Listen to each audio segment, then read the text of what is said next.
Hello, everyone, and welcome back to episode 11 of the Detours in Music podcast. I'm Laura Rupel, and today we have Professor of Piano at James Madison University, Dr. Paulo Steinberg. Just a side note, Paulo was actually my piano teacher for at least 2 years when I was in middle school. My name is Paulo Steinberg, and I teach piano at James Madison University. Awesome. Can you tell us about how you got your start in music? Yes, I started taking piano lessons when I was 5, and that is because of my brother, who was already taking lessons, and I remember being fascinated by his homework and by the notes, how beautiful they were on the page, by how beautiful his teacher's handwriting was, and I wanted to do the same. I wanted to copy all that. I wanted to put the names of the notes, I wanted to draw the notes, and so I begged my mom that I wanted to take piano lessons.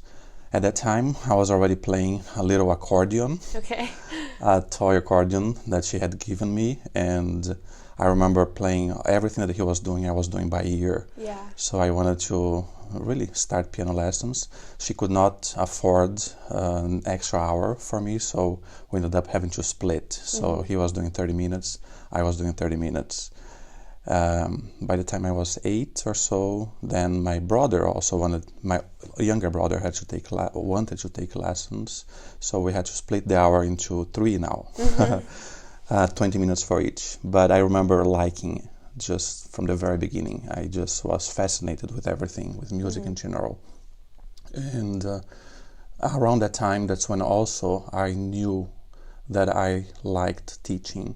Okay. So I had this, I put together this little school in my backyard with my neighbors. And I was 8 and I was teaching them already, Portuguese and math. Yeah. And I remember having maybe 4 to 6 students, and then especially my sister, who was 4, and I was so proud when I I taught her how to read. And then I said, wow, this is cool, this is great, I want to do this for the rest of my life. I knew that I was going to be a teacher. That's cool. One thing that kind of reminds me of is, I think as a kid, you see the older kids, maybe they're only in 2nd grade, but they have homework, kind of what you were saying, you want to have homework, and yes. That appeal to music. Yes, and it's interesting how things change, right? Because I loved doing homework, and my neighbors also, that's what you said, we love that when we were younger. Things change later, of course, but that was the fascination for it, that's what got me started. That's cool. Yeah. And then how did your piano skills, develop, and then where did that impact where you attended school? Yeah. When I was 13, I remember getting an invitation to play at a church and to have a church job. It was not my church, my own church, but I would have to travel about 15 minutes by bus. And I remember when I got the invitation, I first said no because I was afraid. I was very shy as well. And my mom, in fact, convinced me and said, no, please go and I will pay you. And said, oh, money, okay, I'll do it. But I ended up that the church itself, of course, ended up paying me. And I had a job for 13 years when I was doing everything there. I played the hymns, I played for the soloists, I accompanied the choirs, and that gave me a lot of experience already. So that was really important. And until I have to mention actually that until then I did not have a piano at home. I practiced in this small mini keyboard, and around 13 or so, yes, that's when my stepfather bought this antique harmonium. I'm not sure do you know what a harmonium is? I think so, yeah. That looks like an organ, and then you have to pump air in order for it to actually make sound. Yeah. So I remember struggling with that because, of course, Brazil during the summer have temperatures above 90 degrees, and I remember having to practice and pump air for hours. Yeah. And still, of course, I didn't mind. I loved what I was doing. Yeah. Finally got a piano when I was 16. My stepfather bought one, and since then I decided, well, this is great. I should probably attend a conservatory. And that's what I did until college, when I finally had to make a decision. Do I do music in college or do I do something else? And that's when I asked my uncle, who in fact said, no, do not do music. Try computer science because that's more lucrative. And in fact, that's what I decided to do. I started college in computer science, and I learned two things when I was in college doing computer science. The first is, I learned a lot. I had a great English professor, and that taught me English, which of course I'm using until now. Yeah. But I also learned the second thing, and it is, I hate computer science. Yeah. So after a year and after failing a programming class, when I was until then an A student, I decided this is not for me, and I'm going to change majors. Well, in Brazil, things are different. You cannot really just change majors. You have to withdraw from the university. You have to start a prep course to enter the university again on the major you want. So I had to retake classes or this prep course that was doing a review on math, on Portuguese, on English, and on physics, even and history. And then after a year, I entered the university. I applied for 3 different universities, the best in Brazil. One of them had only one opening for piano. That's how competitive it was, and I ended up being accepted in all the 3 universities. I decided on the one I wanted, where I would have this great teacher, this great piano teacher, and since then things started going great. I really felt very successful in everything I did. I was still playing at church. I still had my church job, which now was not anymore 10 minutes from my house, but it was 3 hours from my house. And I would go there every weekend to teach students and also to play at church, and then would go back to for the university that I was now pursuing and the course I was pursuing. It was actually a very hard time just because of all the traveling and did not have a car, so I would go by bus back and forth. But that's when I really felt, this is exactly what I should be doing. Good. I was already taking part in competitions, I was winning competitions, and I felt, yes, I'm glad I changed majors then. When you were in your computer science degree, was piano still a big part of your life? Or was it kind of just like wiping it clean? Yes. Well, that coincided with my conservatory. That was my last year that I was doing my conservatory, or this, we call it technical or high school level, but I was still finishing up that. And I never really quit piano, so I was always practicing, always going to competitions and all. So I knew that actually that was more natural to me, and of course I had been playing since I was 5, so I never really quit. And I was still teaching in order to survive and actually pay for the university. I needed money, so that's how I was doing. In fact, piano helped me go through college for that university. We do have public universities when you don't pay a cent, but that one for computer science was not public, so I was paying in a lot. And when I quit, things were much easier, and that's when I feel that, well, it was a big detour for sure, but in a way that was good, because as soon as I finished on that year, I found out that there was this new scholarship that was offered to anyone in Brazil who finished any degrees in music or art and anyone who was interested in improving their skills by studying abroad. And that happened exactly on that year. Had I taken the computer science course, that wouldn't have happened, because then I would be 1 year off. Anyway, so it was exactly on that year that I applied for that. I was one of the 50 candidates chosen out of 800, and I got a great scholarship to actually study in Arizona. That's where I ended up doing my master's. And I was there for 2 years. I took, besides piano, of course, history classes and so on, but also took pipe organ lessons and harpsichord lessons. Cool.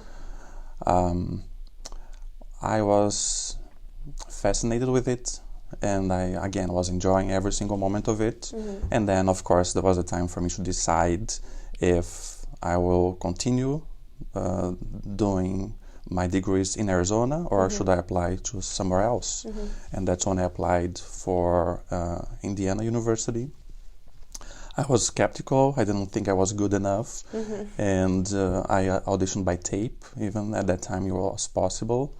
After a few weeks or so that I sent in the tape, I decided to call them. And when I called, and I got an answer saying, yes, you got it, and you actually have a fellowship, an assistantship. Would you like to come? And I was very pleased. I then did my doctorate in piano, and I stayed there for 7 years. I didn't want it to end because I did not want to go to Brazil. So, of course, I was an international student, and for me the only way to stay was either I would have to find a job or I would have to continue to study. Yeah. And everything worked out again smoothly, and by the time I was doing my last year, when I decided, okay, now it's time for me to get a job, I applied, and I got, in fact, a job at a college.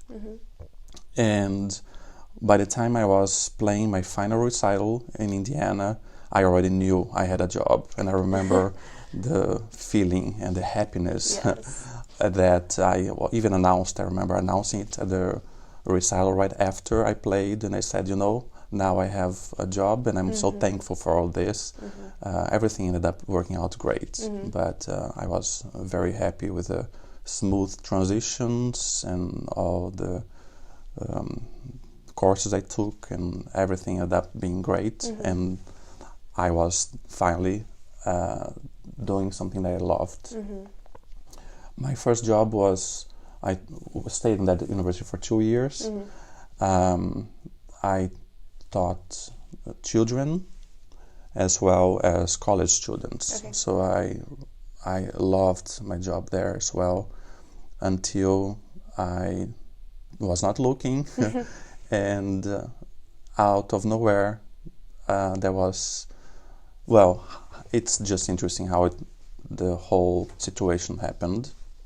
I was at the recital and I invited a few colleagues to come, including GMU professors who were my friends, and they ended up coming to the recital.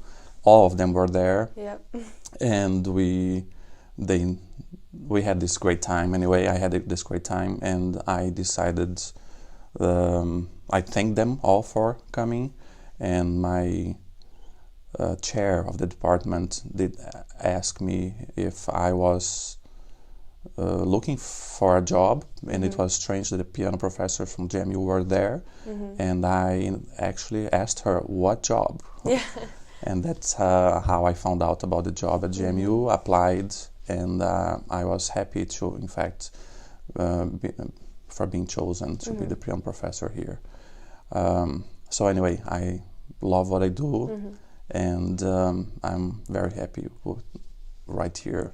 Do you think that studying computer science for the year that you did really, in hindsight, is like a good thing that you did it at first rather than always wondering, maybe? I think so.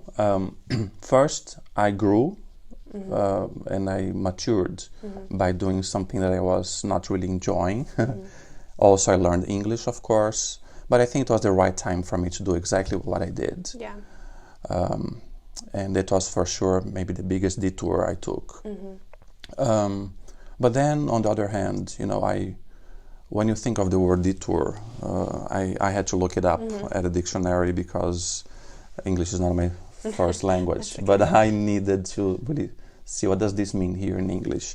And I got a definition such as it's a way of getting to a place that is indirect and longer than the usual way.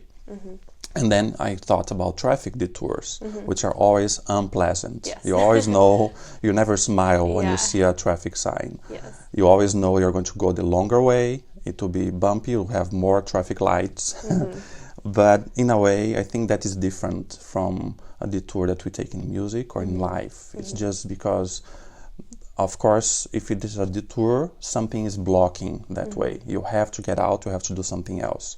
But when you do something else, you're actually learning with all these experiences that actually are needed for you to do what you're going to end up doing. Exactly. And this is what happened.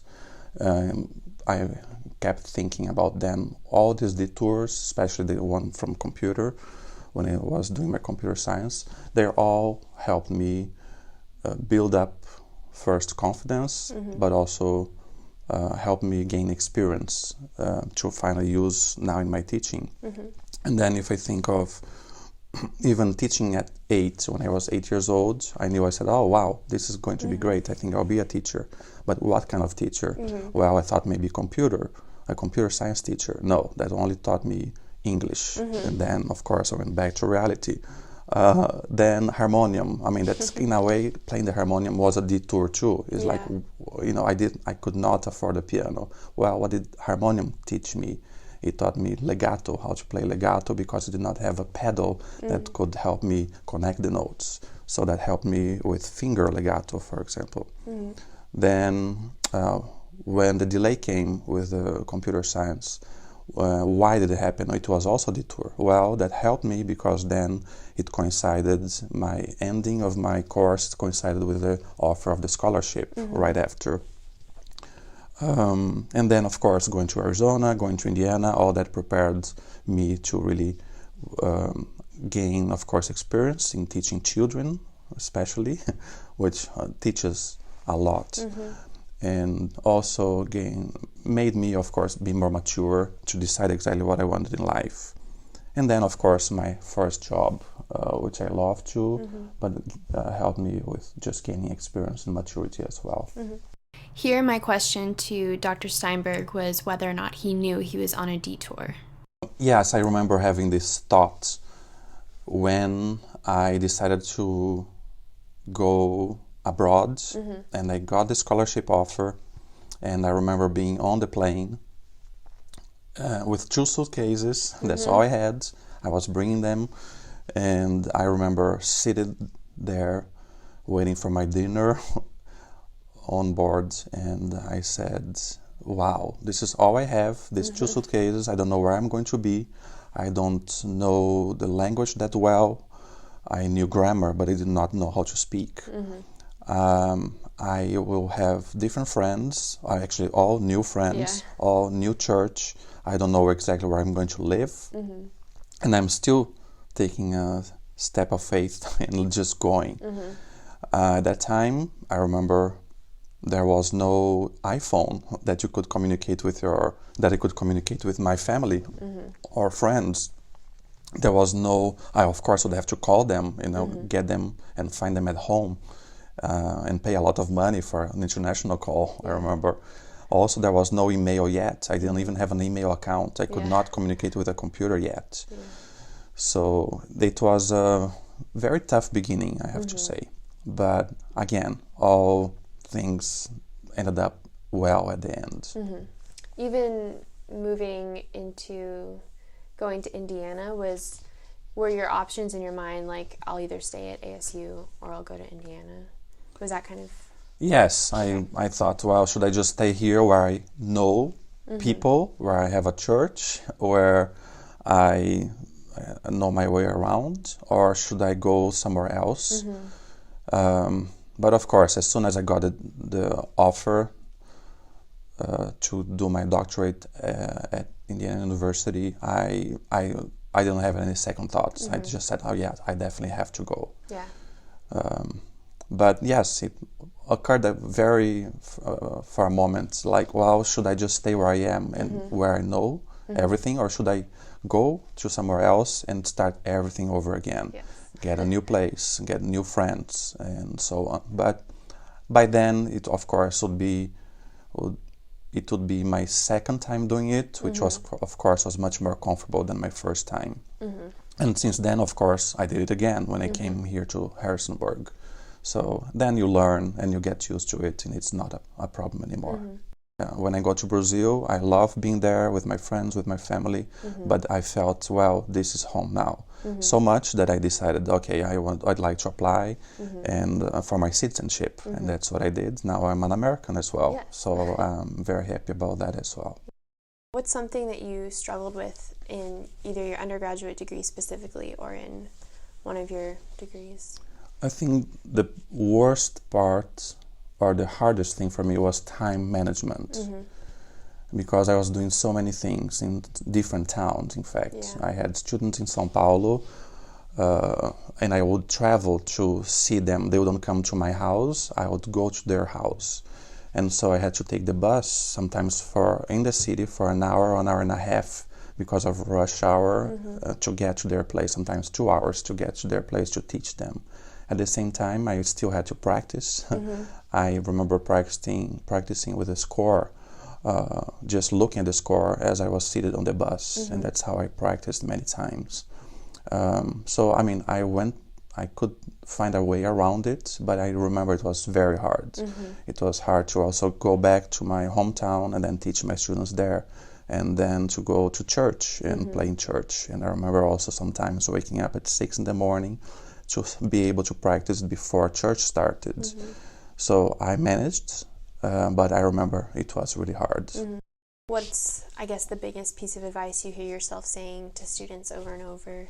It could be time management, but... Well, one of them is it's okay to fail or to feel that this did not go well. And that sometimes it doesn't go well for a few reasons. First, maybe you didn't practice enough, or maybe you should just rethink the path and take a detour right there at that point in your life.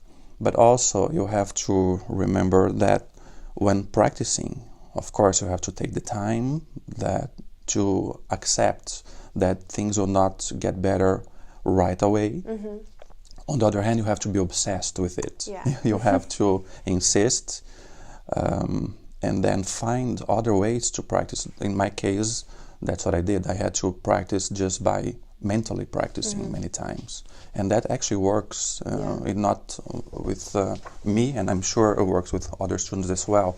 So it's a matter of, I remember also singing the theme of a fugue that I was learning in the car, and then singing not only the theme for the top line, but also singing the whole line, whole top line for the entire fugue. And then I decided, okay, let me sing the whole middle line for the entire fugue. And things like that you also have to, it's a matter of really, that's the word I call obsession. And then the third, maybe there's a third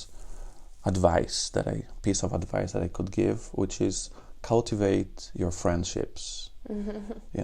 Be able to check on each other and have someone that you can tell when things are not really going well, that people who could be supportive on when you have those moments, but also play for each other, practice in front of each other, and create this supportive system that will help you not only through college, but after you get out of college.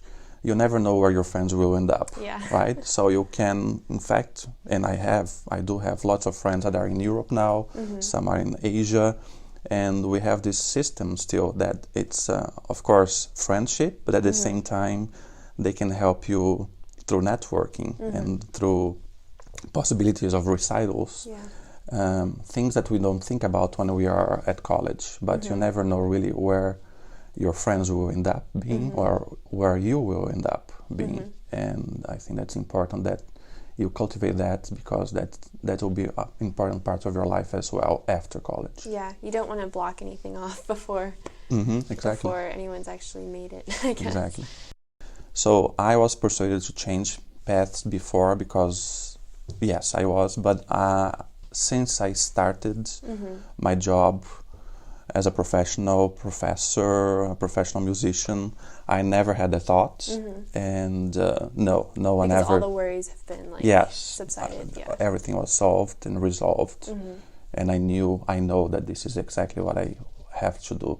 Of course, I have my own hobbies, and I sometimes consider taking other classes, such as photography or something very different from music. And even maybe a computer course to help me with my computer skills. Yeah. But I never really thought that I should change professions anymore. Just be patient. I think you have to remember that you will end up where you have to end up. So keep doing your thing, keep practicing, keep studying, take different opportunities whenever they come up. Because all that is going to be added to this pot of experience that which is your life, and you'll never know when you will have to use them. Just be patient and know that there is a place for you, and that sounds like a jargon, but that's true. You just have to be patient and keep doing what you're doing. Which reminds me, in fact, when I applied for the job, finally decided to apply for the job at GMU, I really did not need it. I was not really looking for it. So I was very at ease. Also, it's like, well, whatever happens, and I'll just show who I am, and I ended up getting the job. So yeah, it's the thing also that if you can, do not stress about things. You have to just, live your life, do what you have to do, and try to take it easy, but practice with obsession. I think that's the thing. You have to be serious about that. Everything else will fall to its right place. Yeah. I hope you all enjoyed that inspiring interview with Dr. Steinberg as much as I did recording it. Just another podcast update. We now have downloads in 3 continents: North America, Europe, and Africa. So keep spreading the word about the podcast. Instagram, YouTube, Apple Music Podcast, and Spotify apps. And yeah, we'll see you in the next episode with Assistant Professor of Bass at James Madison University, Sam Suggs.